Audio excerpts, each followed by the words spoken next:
Well, hello. Today I'd like to talk to you about Senator Long Blind Cap. This is a fountain pen that you've seen here. Some commenters have made jokes about a possible political comedy with all my Senator pens, but I think it's time to review it. So let's dive into it.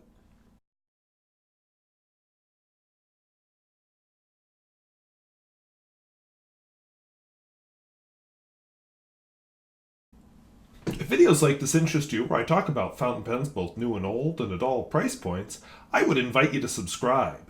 And hey, if you know the model number of this pen, please comment down below, please, please, please. Or if you'd like to comment on this Senator or others, please feel free to leave a comment down below. So let's take a look at it. So Senator Long Blind Cap is so named because it has a rather interesting property. So we'll get to that. First of all, when you look at it, the clip, pretty plain ordinary Senator clip, Senator Germany. That's the only branding I see on the pen. Nothing on the finial. Kind of a brushed goldish cap. Nothing back here. The barrel looks to be metal with some kind of a lacquer on it. And so it appears. They uncap it, slip cap, clearly almost empty, which is why I'm rushing to get this review done. Sort of hooded nib. I believe it's gold, but don't know that for a fact. Nice feed there. Segmented ink window, I think I mentioned that. But here's something kind of funny. This plastic all poking out from under the metal. Now part of me says, oh good, because I don't typically like metal pens because I don't like their grips. But wait, there's more. Because how do you fill the darn thing? Well, you unscrew the blind cap, of course, and reveal the true piston turning knob. So, the pen has a ginormous blind cap on it. I'm not sure what the idea is behind that. Makes the pen very unique, but it's definitely a metal blind cap. I don't have another pen like this. I've never seen a blind cap at all like this. It's just very interesting to me. So, that's enough looking at the pen. Let's see how it writes. So I put the long blind cap in quotes because that obviously is not what the pen is called. The ink in it is Kyoto.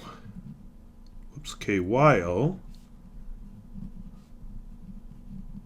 Hisoku, which admittedly is sort of a dry ink, which will play into this review here in a little bit, but not as much as one would think. Of course, whether this is gold or a steel nib, flex, oh no flex to this nib. But it gives a bit of line variation.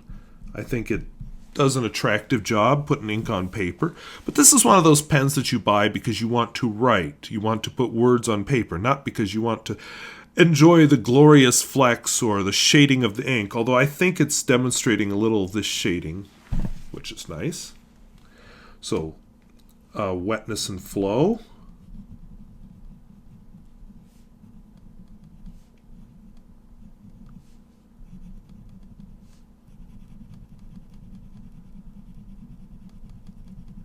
No trouble keeping up with that. The smear test. Whoops, SMEAR.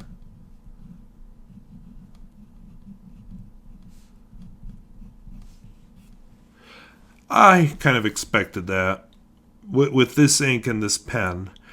And I'll tell you why, as this is not a criticism of the pen at all. It's just what the pen is designed for. This is a pen I'll go to write with. It's not, like I said, not one of those pens that you're looking at amazing flex. And finally, I always like to do a reverse writing test.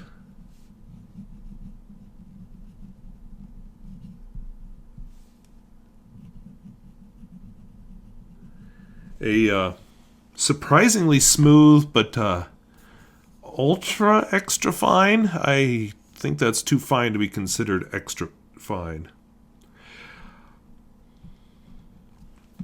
All right, we'll do our quote. So a longer form writing sample.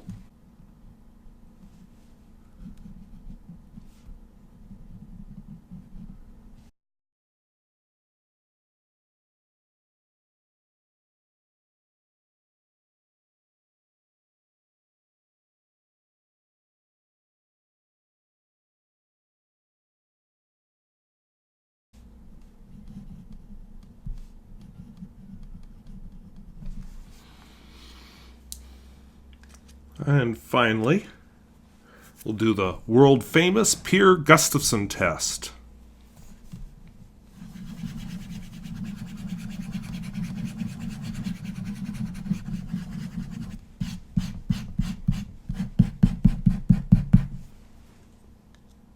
I think that kept up with that pretty well for what the nib is.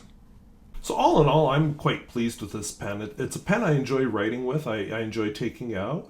Now, you know, if you've watched these videos, that I have reviewed another Senator pen, a matte gray and silver, that's very similar to this pen. That one has a little bit more quality feel to it, but very similar writing experience, same nib.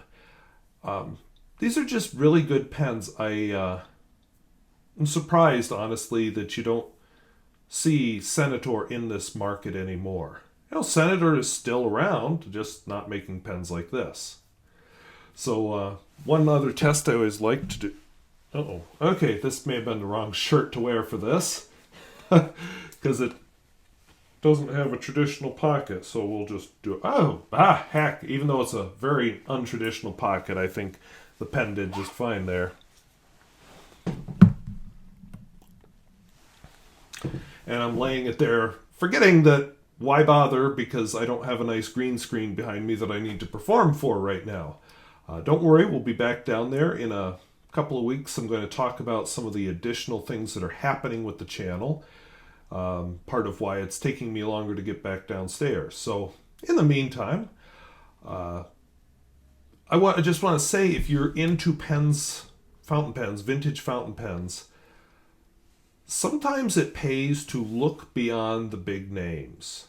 There are some wonderful prizes out there made, not just, you know, my exotic Central and Eastern European pens, but right there in Germany. And Senator is one of those brands where you can find some amazing pens. And I would suggest looking at them.